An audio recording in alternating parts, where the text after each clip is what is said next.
सपनों की उड़ान उड़ना तो सभी को पसंद है, पर आपका सपना ही उड़ना है यानी कि पायलट बनना है तो ये वीडियो आपके लिए है। इस वीडियो में हम सीखेंगे कि पायलट कैसे बने, पायलट बनने के लिए क्या क्या एलिजिबिलिटी चाहिए, पायलट बनने के लिए कितना टाइम लगता है, पायलट बनने में कितना फ़ी खर्च आता है और एक पायलट की सैलरी कितनी होती है। वैसे तो दो तरीके के पायलट्स होते हैं, एक होता है पायलट जो कमर्शियल प्लेन उड़ाता है जिसमें पैसेंजर्स ट्रेवल करते हैं, और एक होता है जो एयरफोर्स में होता है। इस वीडियो में हम बात करने जा रहे हैं कमर्शियल पायलट की, जिसमें आम लोग ट्रैवल करते हैं। एयरफोर्स पायलट की वीडियो में इसके बाद में पब्लिश करूंगा तो वो भी आप जाके देख सकते हैं। तो करते हैं शुरू से शुरुआत और बात करते हैं एलिजिबिलिटी की।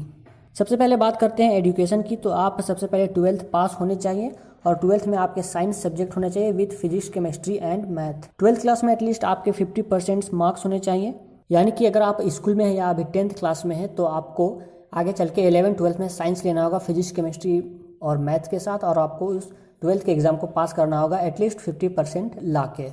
इसके साथ साथ आपके पास एक अच्छी इंग्लिश स्पीकिंग स्किल होनी चाहिए। आपको इंग्लिश बोलना अच्छे से आना चाहिए क्योंकि इसकी बहुत ही ज़रूरत पड़ती है। आपके पास अच्छी इंग्लिश स्किल होनी चाहिए। अगर आपके पास अभी उतनी अच्छी इंग्लिश नहीं है तो आप अपना स्पीकिंग स्किल सुधारिए और इंग्लिश अपना इम्प्रूव करिए। नेक्स्ट में हमारा आता है कि आप इंडिया के सिटीजन होने चाहिए, भारत के नागरिक होने चाहिए।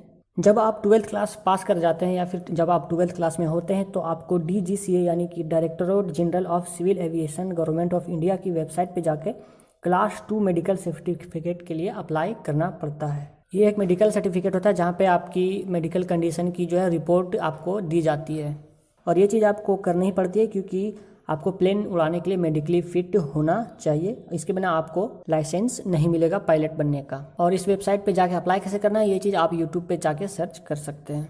इस टेस्ट में आपका कलर विजन, ब्लड प्रेशर और प्राइवेट पार्ट्स, ECG और आपकी हेयरिंग, आपका सुनने की शक्ति कितनी है, लगभग सारी चीज़ें आपकी बॉडी की टेस्ट की जाती हैं और उसकी एक रिपोर्ट आपको मिलती है। जब आप क्लास 2 मेडिकल सर्टिफिकेट ले लेते हैं तो फिर आपको डिफरेंट फ्लाइंग स्कूल के वेबसाइट पे जाके इंट्रेंस एग्ज़ाम के लिए अप्लाई करना होता है। तो इनमें से जो कुछ फेमस फ्लाइंग स्कूल्स है उसके नाम यहाँ पे मैं आपको बता दे रहा हूँ। सबसे फेमस में जो आता है वो है IGRUA यानी कि इंदिरा गांधी राष्ट्रीय उड़ान एकेडमी जो रायबरेली में है। उसके बाद है CAE national flying training institute Gondia. फिर है MPFC इंदौर यानी मध्य प्रदेश फ्लाइंग क्लब। उसके बाद है बम्बई फ्लाइंग क्लब। उसके बाद है राजीव गांधी एविएशन एकेडमी हैदराबाद। तो ये कुछ जो है टॉप के फ्लाइंग स्कूल से इनकी एंट्रेंस की फॉर्म आप भर सकते हैं इनकी वेबसाइट पे जाके।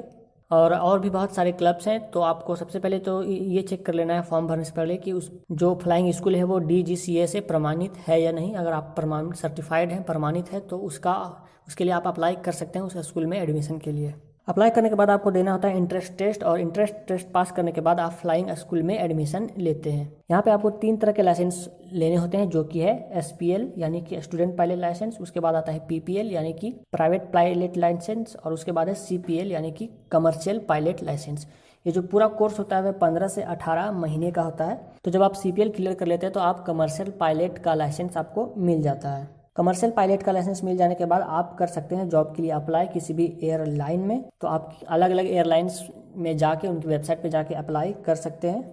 तो जब आप एयरलाइंस के लिए अप्लाई करते हैं तो वो आपका टेस्ट लेगी, आपकी प्रैक्टिकल और थ्योरी की, और आपको वो टेस्ट पास करना होता है, क्लियर करना होता है। जब आप वो टेस्ट पास कर जाते हैं उसके बाद जो एम्प्लॉयर होता है, जो आपको नौकरी देता है, जो एयरलाइन, वो आपको ट्रेनिंग के लिए भेजता है जिसको बोलते हैं टाइप रेटिंग की ट्रेनिंग। इसमें क्या होता है, बेसिकली टाइप रेटिंग की ट्रेनिंग में आपको किसी स्पेसिफिक प्लेन को उड़ाने में एक्सपर्ट होना पड़ता है, उसकी ट्रेनिंग नहीं पड़ती है क्योंकि अलग अलग तरह के एरोप्लेन होते हैं, कुछ छोटे हैं तो कुछ बड़े होते हैं, कुछ कमर्शियल होते हैं, कुछ जेट होते हैं, प्राइवेट प्लेन्स होते हैं।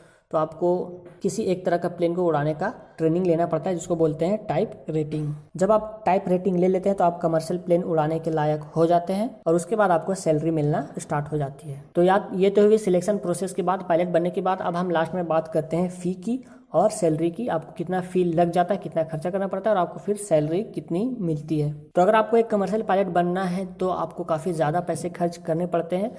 मैं मिनिमम में लेके चल रहा हूँ तो आपको 60 से 80 लाख रुपए लगाने पड़ जाते हैं क्योंकि ये एक महंगा कोर्स होता है, इसमें काफ़ी ज़्यादा पैसे खर्च करने पड़ जाते हैं। ये जॉब एक हाई क्लास जॉब है और एक हाई पेइंग भी जॉब है। इसमें काफ़ी ज़्यादा पैसे भी मिलते हैं, लेकिन उससे पहले आपको पैसे खर्च करने भी पड़ते हैं। लेकिन जो आप पैसा इसमें खर्च करते हैं वो आपके सैलरी से 2-3 साल की सैलरी में आराम से रिकवर हो जाता है। तो अब बात करते हैं सैलरी की कि आपको सैलरी कितनी मिलती है। तो अगर बात करते हैं एंट्री लेवल पायलट की, जो कि फ्रेश ज्वाइन होता है, तो उसकी सैलरी लगभग 1.5 लाख से मिलनी लग जाती है। 1.5 लाख तक की सैलरी मिलती है। और अगर आप सीनियर पायलट बन जाते हैं, सीनियर हो जाते हैं, तो आपकी सैलरी 5 लाख तक पहुंच जाती है।